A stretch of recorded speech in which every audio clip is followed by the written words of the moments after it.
Donc bonjour à tous et à toutes. Il y a peut-être des personnes qui vont arriver, entre-temps dans la réunion, mais on va commencer comme ça, on sera à l'heure dans nos agendas respectifs. Donc moi, je suis Marina Legal de chez BCI. Je travaille chez BCI, depuis maintenant un peu plus de 4 ans et je suis à la cellule salon. Donc j'organise les salons, les collectifs, régionaux, sur les pavillons, sur les salons internationaux. Et Clarisse, je te laisse te présenter. Merci. Moi, je suis Clarisse Henrion, donc je travaille chez Business France. Je suis basée donc en Afrique du Sud, à Johannesburg plus précisément. Je suis en Afrique du Sud depuis 5 ans maintenant. Et donc, je gère les départements tech et services qui comprennent donc les télécoms et aussi santé et art de vivre qu'on appelle dans le jargon Business France. Et donc, je suis en charge du projet Africacom depuis 3 ans maintenant. Ça sera la 3e édition. Donc, je suis là aujourd'hui pour vous faire un point sur le marché, pour le secteur, et puis ensuite vous présenter le salon et les offres. Et je serai bien évidemment disponible pour répondre à vos questions. On est en petit comité, donc n'hésitez pas, Oui, c'est le moment. tout à fait. Merci Clarisse. Donc, du coup, on va rentrer dans le vif du sujet. Je vais donc Ouais, laisser Clarisse présenter le marché, le salon, et ensuite, moi, je donnerai des précisions sur l'offre de BCI et sur un événement qu'on a en juillet prochain. Voilà.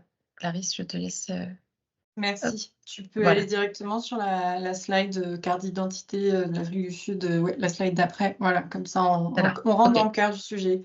Je vais juste vous faire un point macro, un petit point rapide, hein, pour que vous puissiez bien identifier l'Afrique du Sud sur le continent et en économie. Donc l'Afrique du Sud, c'est la première économie du continent africain. Si vous regardez en termes de PIB, le Nigeria est probablement devant, mais en termes de stabilité, en termes de diversification, c'est vraiment l'Afrique du Sud qui domine. L'économie n'est pas dépendante d'une ressource naturelle, ce qui fait que elle a une économie diversifiée. L'agriculture compte pour plus de 7% du PIB, l'industrie également, le tourisme c'est 3%, les industries culturelles et créatives, les telcos et l'industrie, les services par exemple financiers, c'est 25% du PIB. Les 5 grandes banques sud-africaines dominent l'Afrique australe et même jusqu'à l'Afrique de l'Ouest.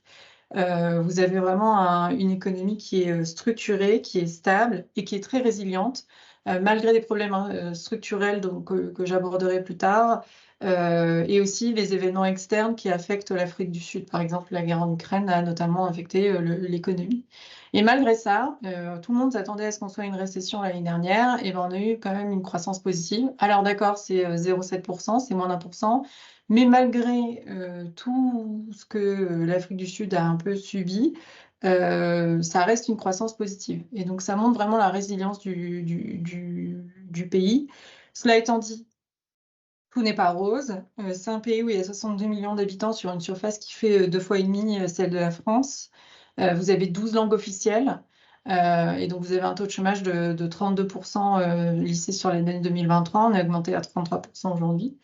Donc c'est pas tout n'est pas rose, mais il y a des diversités à prendre en compte, mais c'est aussi une économie donc qui est riche de ces diversités. C'est pas une faiblesse, bien au contraire. Les relations entre la France et l'Afrique du Sud sont très bonnes. Il n'y a aucun problème, que ce soit géopolitique ou autre. La French Tech est implantée en Afrique du Sud. Je fais aussi partie du board de la French Tech. Donc si vous avez des questions sur le sujet, je peux aussi vous accompagner. Et je vous ai mis quelques informations bilatérales. Un point important à prendre en compte sur le continent, je pense, c'est que l'Afrique du Sud est très stable politiquement. Demain, c'est les élections présidentielles et législatives. C'est un non-sujet, c'est-à-dire que c'est l'ANC qui dirige le pays depuis 1994. Alors cette année, ils vont probablement passer en dessous de la barre des 50% pour la première fois. Mais c'est pas, on n'attend pas de remous au moment des élections, il n'y a pas de violence, il n'y a pas, voilà, là, les sondages, c'est est-ce qu'ils vont avoir entre 45 et 50%, ce qui, en gros, va laisser un peu un statu quo sur le régime politique aujourd'hui. Donc, c'est vraiment un pays où il fait bon pour faire des affaires et qui se distingue par rapport au continent. Je te laisse passer à au slide Oui. suivant sur le secteur. Donc, l'Afrique du Sud, c'est le pays le plus connecté au monde. Alors, la donnée comme ça peut paraître un peu surprenante, mais c'est assez vrai. En fait, il est évalué que les Sud-Africains passent plus de 9 heures par jour sur Internet, ce qui est énorme, si vous voulez mon avis. Mais quand on compte, si vous prenez une nuit de sommeil de 7 heures, 9 heures par jour sur Internet, ça fait quand même une grosse partie de la journée. La pénétration Internet est très très bonne, 74% sur le continent, c'est une des meilleures performances. Connexion Internet via mobile, ça je vous l'ai mis volontairement également, c'est une donnée assez intéressante, 195% de la population. En fait, enfin, ça montre vraiment à quel point il y a une adoption de la technologie et de la connectivité en Afrique du Sud, mais qu'aussi parce que les infrastructures le permettent. Vous avez la couverture de la population en 5G, 3G, 4G. On commence à décommissionner la 2G ici, avec des objectifs très ambitieux sur la 5G, que ce soit du gouvernement, mais aussi des opérateurs privés. Donc ça montre vraiment qu'il y a un engouement et qu'ils ont bien compris l'enjeu. Ici, la fibre est plutôt bien déployée. Il y a quand même 300 000 km de fibre qui sont déployés, mais il y a probablement plus parce que c'est la dernière statistique officielle qu'il y a 2-3 ans. Donc aujourd'hui, c'est sûr, il y en a plus. C'est le premier pays du continent sur la rapidité du réseau. C'est le pays qui héberge le plus de data centers. On en est à peu près proche de 70 aujourd'hui. Il y a 9 câbles sous-marins qui passent autour de l'Afrique du Sud, qui ont tous des stations sur plusieurs endroits du pays. Puisque l'Afrique du Sud, vous aurez la présentation, mais dans la première slide, je l'avais mis, c'est vraiment un bassin, c'est vraiment le bout du bout pour le coup du continent. Donc en fait, vous avez à la fois l'océan Indien et l'océan Atlantique. Donc c'est vraiment un carrefour en termes d'océan. Et là, sur le graphique, bon, je vous laisserai analyser je ne vais pas rentrer dans le détail des chiffres, mais c'était important de vous le mettre. On a un investissement donc dans les télécommunications, ça c'est des statistiques officielles qui sont sorties en mars de cette année, à peu près 2 milliards d'euros cette année d'investissement, et vous avez le breakdown en fonction des différentes catégories. Donc 2 milliards, c'est le chiffre global, mais vous avez dans les infrastructures, enfin voilà, vous avez toutes les différences. À noter que l'investissement est moindre que l'année dernière, tout simplement parce que l'année dernière, ils ont fait en 2022, ils avaient fait une vente aux enchères en fait de nouvelles fréquences, ce qui avait fait un peu bondir la donnée, même si c'est que 3 milliards de rands. Si vous le ramenez au taux euro qui est 1 euro, et c'est à peu près 20 rands en ce moment, voilà, il faut diviser par 20. Donc c'est pas tant que ça à l'échelle d'euros, si vous voulez. On peut passer à la slide d'après, si tu veux bien, Marina. Donc là, je vous ai mis des acteurs du secteur, dans vraiment des acteurs différents qui pourront vous intéresser, à la fois donc dans tout ce qui est data center, intégrateur, vraiment dans l'infrastructure, qui se développe. Et en fait, il y a beaucoup d'entreprises internationales qui veulent faire de l'Afrique du Sud leur hub sur le continent. Hub cloud, enfin vraiment là où il y a enfin, ils vont rayonner à partir de là, pour toutes les raisons que je vous ai évoquées en fait en slide 1 sur la macro, parce que c'est un pays où il fait bon faire des affaires. Les connexions aériennes sont simples sur le reste du continent, enfin plus ou moins simples sur le reste du continent. On parle anglais, là mon business c'est l'anglais, enfin voilà, c'est plutôt, il y a encore beaucoup d'opportunités ici. Vous avez 4 grands opérateurs MNO. Celle-ci maintenant se positionne en MVNE. Mais vous avez MTN, Rain, Vodacom et Telcom. Telcom, c'est l'opérateur public. Enfin, il est détenu à plus de 50% par le gouvernement, mais qui fonctionne toujours très bien. Rain, c'est un opérateur qui est arrivé en 2019 avec pour objectif de vendre que de la data. L'année dernière, ils ont vendu leur premier package voix. Donc, ils se diversifient. C'est un opérateur qui explose. Et là, je vous ai mis cela. Mais vous avez une multitude de MVNO qui gravitent autour de ça, qui se basent sur le réseau, souvent MTN et Vodacom, celle-ci, maintenant essayant de se désengager de la partie infrastructure. Et donc, tout à droite, vous avez vraiment tous les acteurs. Là, on est plus effectivement sur de la fibre, encore une fois, du déploiement d'infra. Mais Liquid Intelligent Technology, qui à la base appartient au groupe Econet, a déployé plus de 100 000 km. La dernière data que j'ai eue avec le Chief Strategy Officer il y a 2 semaines avec qui j'étais en réunion, ils ont déployé près de 130 000 km de fibre en Afrique subsaharienne. Ils se positionnent vraiment comme une entreprise panafricaine. Et vous avez d'autres entreprises qui se développent, soit qui se spécialisent sur l'Afrique du Sud, comme Metro Fiber. Eux, ils veulent se spécialiser que sur l'Afrique du Sud. Mais beaucoup tendent à se déployer ailleurs, sachant qu'ici, j'ai pas mentionné aussi les opérateurs qui sont présents en Afrique australe, comme par exemple Orange, qui est l'opérateur dominant au Botswana, avec qui on a également des relations. Je te laisse mettre la slide d'après. Donc ici, je vous ai mis quelques tendances et défis du secteur. Pour moi, c'était important de vous montrer cette carte aussi, l'évolution vraiment comme quoi l'Afrique du Sud, c'est vraiment la porte d'entrée sur le continent en termes de connectivité, d'infrastructures, de déploiement, d'investissement, etc. Vous voyez bien en 2022 comme les routes ont bien évolué et comme c'est vraiment, ça part de l'Afrique du Sud en fait, pour rayonner ailleurs. Il y a des défis qui créent des opportunités. On a des problèmes énergétiques en Afrique du Sud, des délestages d'électricité. Bon, là, avec les élections, ça fait 2-3 mois qu'on n'a plus de coupure d'électricité. On s'attend à ce que ça revienne probablement jeudi. Donc, on profite. Mais en attendant, ça donne des opportunités pour les déployeurs de solutions énergétiques ou comment optimiser justement via ces réseaux, comment détecter les failles, voilà, pour justement optimiser sa consommation, pour optimiser le déploiement de ces réseaux, c'est une opportunité aujourd'hui.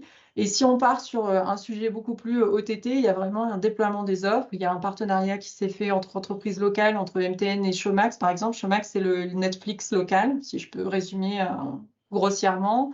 On a aussi en Afrique du Sud une reconquête du mobile money. En Afrique du Sud, vous avez 80% de la population qui est bancarisée. Donc, par exemple, historiquement, le mobile money, ça n'a jamais vraiment pris parce que vous avez en fait tant de gens qui sont bancarisés qui ne comprennent pas forcément l'intérêt. En revanche, MTN et Vodacom essayent de repousser le mobile money ici. Pour vous donner un exemple assez prenant, sur l'image derrière moi, c'est Johannesburg. Il y a une tour où c'est un peu rouge en haut, si vous regardez bien. C'est une tour où en haut, c'est écrit Vodacom. Historiquement, c'était écrit Vodacom. Et depuis l'année dernière, ils ont changé le haut de la tour et ils l'ont appelé Voda. Maintenant, c'est VodaPay. Alors, ça paraît anecdotique, mais ça change le landscape de Johannesburg et ça a eu un vrai impact. Et MTN a investi énormément dans le déploiement de Momo, donc leur solution mobile money, en Afrique du Sud. Ils essayent vraiment de reprendre le sujet. Donc, il y a plein d'opportunités comme ça. Il y a eu, comme je vous en ai parlé, l'attribution des offres, des nouvelles fréquences, qui a permis de déployer des offres.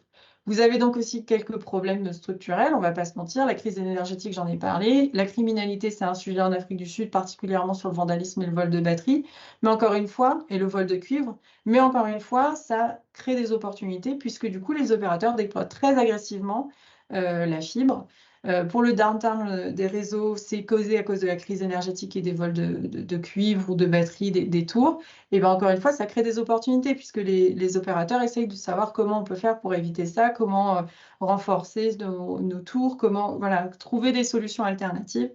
Je vous ai mis qu'il y avait une légère baisse des investissements sur le secteur, mais je vous en ai parlé, c'est principalement à cause de l'année 2022, la vente des fréquences qui avait fait un petit peu plus bondir le chiffre par rapport aux années précédentes.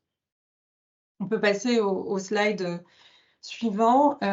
Donc un marché qui se distingue du reste du continent, je vous en ai déjà parlé, c'est un marché qui est donc très structuré. Je vous ai mis des clés d'entrée et des prérequis. Je ne vais pas aller dans le détail parce que je vous ai volontairement mis du texte parce que de toute façon, la présentation va être partagée pour que vous puissiez revenir dessus. Mais ce qu'il faut retenir, ça paraît bête, mais il faut bien maîtriser l'anglais pour venir en Afrique du Sud et en Afrique australe. C'est un sujet important puisque le français ici n'est pas développé dans les 12 langues officielles. Il n'y a pas le français. L'anglais, c'est la langue business.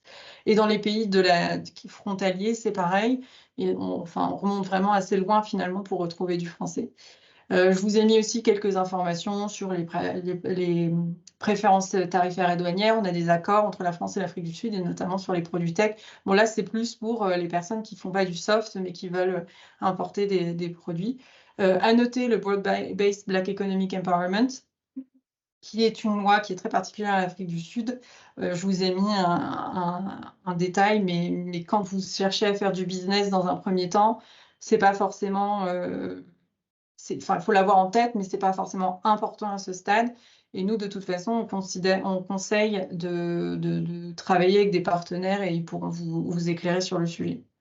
Donc, si on revient sur le vif du sujet, donc sur Africacom, il y en a certains d'entre vous dans la réunion qui connaissent le pavillon. Mais je vous ai remis quelques chiffres sur le salon pour que vous ayez une idée de l'envergure, en fait. Africacom, c'est le plus grand salon telco du continent. Il y avait 13 000 visiteurs l'année dernière, il y en a 15 000 qui sont attendus cette année. Vous avez mis des chiffres aussi sur les speakers et les exposants. Je pense que ce qui est important aussi pour vous, si vous êtes ici, c'est que vous êtes intéressé à vous développer dans la zone, c'est que les pays qui sont représentés, c'est principalement des pays du continent. On a une résurgence de l'Afrique de l'Ouest. L'année dernière, on avait pas mal de participants de l'Afrique de l'Ouest. Majoritairement, ça reste l'Afrique du Sud et les pays frontaliers de l'Afrique australe. Mais je trouvais que c'était important pour vous de bien visualiser qu'en fait, c'est vraiment un salon qui est focus sur le continent. Et pas sur l'Afrique australe, bien sûr, mais aussi un petit peu ailleurs. Donc voilà, c'est vraiment un salon incontournable si on veut se développer dans les telcos sur le continent. Si on va sur le pavillon France, pour vous donner une idée, alors je vous ai mis la carte du floor map qui date donc d'avril avec un encadré rouge et c'est là où nous on est en fait, c'est là où Business France est. Donc là c'était, et à votre gauche, vous avez des photos du pavillon de l'année dernière, à quoi ressemble une station de travail. On a eu la visite aussi du ministre des Télécommunications sud-africain qui est venu sur le pavillon aussi l'année dernière. Qui nous a fait l'honneur de venir. C'est un pavillon qui est très bien situé, on est en très central, proche de plusieurs, enfin au cœur de plusieurs allées centrales, assez proche de la Central Stage pour pas être pollué par le bruit, mais pour avoir le trafic. Il y a un coffee point qui est juste derrière, à savoir que dans les badges, en fait, le café est inclus, donc c'est non négligeable sur un salon pour tout le monde, mais ça permet de créer du trafic aussi sur l'ensemble du pavillon. Donc on a vraiment un emplacement qui est privilégié, dont les entreprises sont très satisfaites chaque année. Ça fait plusieurs fois qu'on est là. Ça fait 10 ans que Business France a un pavillon France sur Africacom, donc c'est vraiment un salon qu'on connaît bien. Et vous voyez sur les photos qu'on a une overhead banner, c'est-à-dire avec le logo Business France et la French Tech, qui nous permet d'être visible de très loin en fait. Et la French Tech est encore cette année, le pavillon va encore être estampillé French Tech. Ça permet aussi de donner un point de rendez-vous et de bien être visuel sur le pavillon, sur le salon. Pardon. Donc si on va ensuite je vous ai mis des entreprises donc, qui nous ont fait confiance au fil des années, plusieurs fois. Voilà, on a la chance d'avoir des entreprises qui sont très fidèles et avec qui on travaille très bien.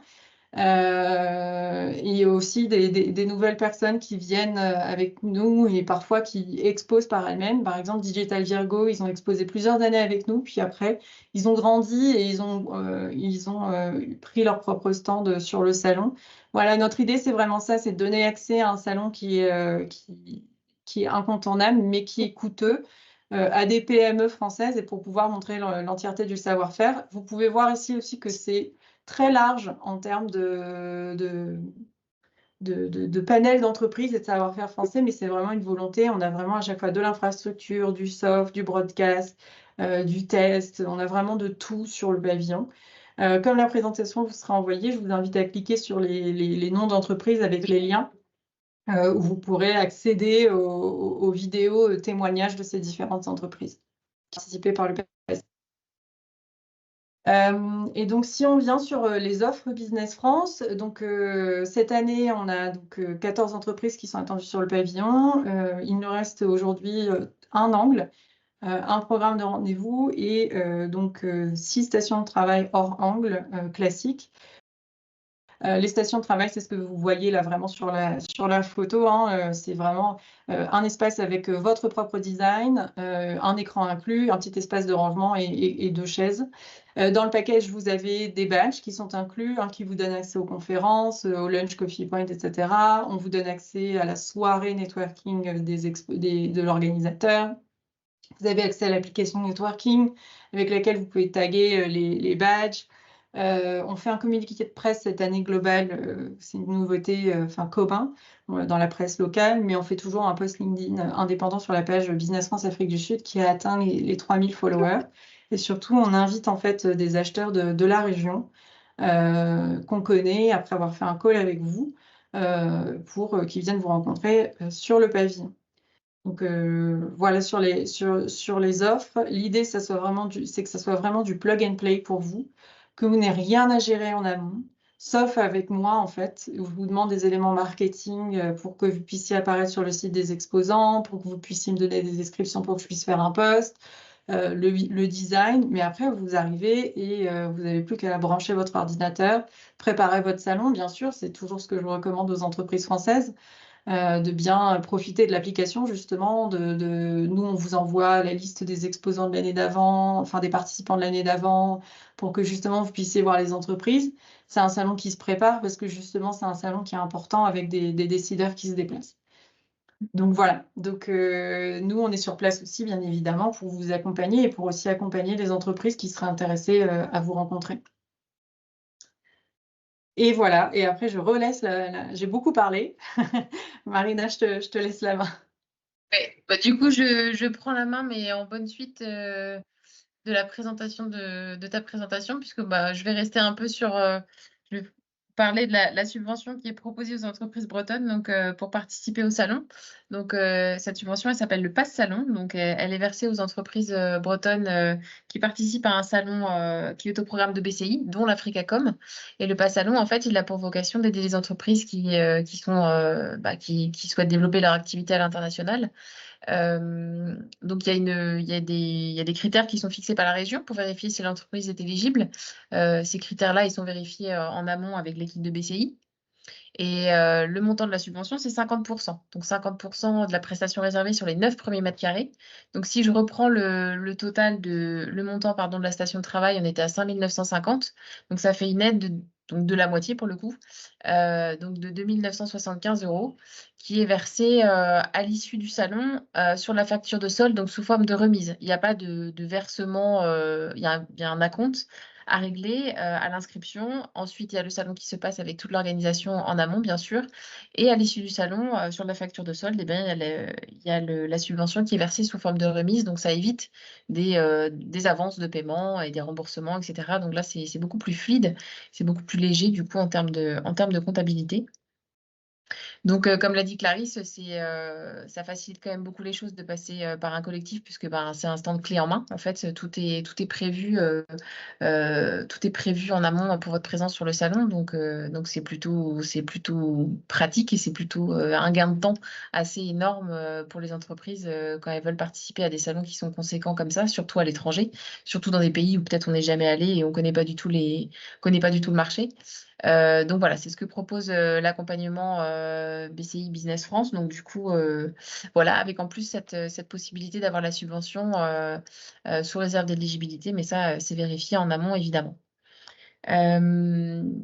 Donc on a été, alors bon, c'était très rapide sur ma slide, mais on a été assez rapide. Voilà, Clarisse avait bien préparé la présentation du marché avec pas mal d'informations clés. Je ne sais pas si vous avez des questions. Peut-être, où on a été très très clair et c'était parfait, il n'y avait pas d'informations complémentaires à donner. Je ne sais pas s'il y a des demandes spécifiques ou peut-être que vous avez déjà réfléchi à y être, à exposer sur ce salon ou en tant que peut-être uniquement visiteur, je ne sais pas. Oui, bonjour à vous, Dominique Equinops. Bonjour. Ben, écoutez, nous, c'est un salon qu'on connaît bien parce qu'on est exposé quelques années, il y a une dizaine d'années. Et on a décidé d'y retourner cette année. Mais bon, ben là, ce ne sera pas sur le pavillon France ou par BCI, malheureusement. On sera en propre, on aura un stand en propre.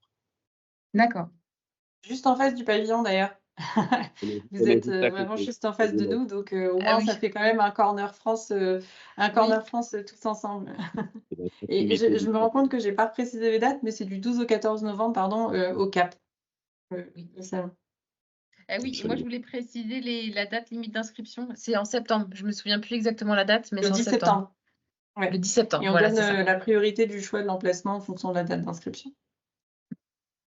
Heure d'inscription, ouais. Est-ce qu'il y a d'autres questions ou d'autres remarques? c'était plutôt clair, peut-être. Enfin, sans doute même d'ailleurs, c'était très clair. Du coup, alors moi, je vais vous donner la présentation. Enfin, elle sera enregistrée, donc du coup, je vais pouvoir vous la transmettre. Vous avez toutes les informations dedans. Je vais rajouter la limite, la date limite d'inscription. Je voulais vous présenter rapidement, enfin vous présenter. Vous avez sans doute vu des informations passer là-dessus, mais sur l'Open à l'international, donc il va avoir lieu le 1er juillet à Rennes. Clarisse sera présente sur cette édition, donc vous pouvez prendre des rendez-vous avec elle, des rendez-vous B2B avec elle, elle sera disponible. Voilà, et puis après, vous pouvez évidemment aussi participer aux réunions qui seront proposées toute cette journée-là. C'est vraiment une journée d'échange, de réseautage et de récolte d'informations, puisqu'il y a pas mal de réunions qui sont prévues. Il faut s'inscrire, c'est gratuit. Il faut s'inscrire pour pouvoir accéder à cette journée et à toutes les réunions, donc je vous invite vraiment à le faire. Et voilà, donc Clarisse sera là, donc vous pourrez évidemment lui poser des questions sur le salon, sur le marché et plus, enfin pas forcément que sur ce salon, mais sur le marché de l'Afrique du Sud également. Voilà, donc je n'ai pas d'autres informations à vous donner, mais n'hésitez pas à vous inscrire. C'est vrai, aujourd'hui, on a plus de 600 participants d'inscrits. Donc là, au mois de juin, ça va, comme on disait tout à l'heure, le mois de mai était un peu haché. Donc du coup, voilà, c'est pas forcément le mois où on attendait le plus de retours, mais là, ça va vraiment venir au mois de juin. Donc voilà, n'hésitez pas à vous inscrire. Il y a déjà pas mal de réunions qui sont complètes, il me semble. Donc voilà, si vous prenez quelques minutes pour aller voir sur le site, voilà, il y aura le lien dans la présentation ici. Donc vous pourrez vous y inscrire. Et si vous avez des questions après cette réunion, bah, n'hésitez pas à nous contacter. Je vous enverrai la présentation, je mettrai l'adresse de Clarisse également dans mon mail, comme ça vous aurez son contact. Et voilà, bah, n'hésitez pas à revenir vers nous si vous avez des demandes spécifiques ou des questions autres sur le marché. Voilà. Je n'ai pas d'autres informations à vous donner, mais Clarisse. Bah, merci beaucoup Marina pour l'opportunité encore une fois. Et puis oui, au plaisir de vous rencontrer donc à Rennes. Je viens en Oui. terre bretonne.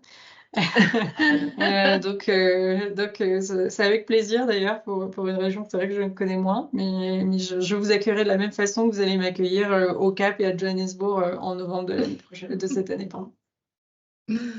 Très bien. Bah, merci beaucoup et puis bah, bonne journée à tous. Merci Et beaucoup, bonne si vous avez des journée. questions, n'hésitez pas. Merci. Merci. Bonne journée. Au À revoir. bientôt. Au Au revoir. revoir. Au revoir.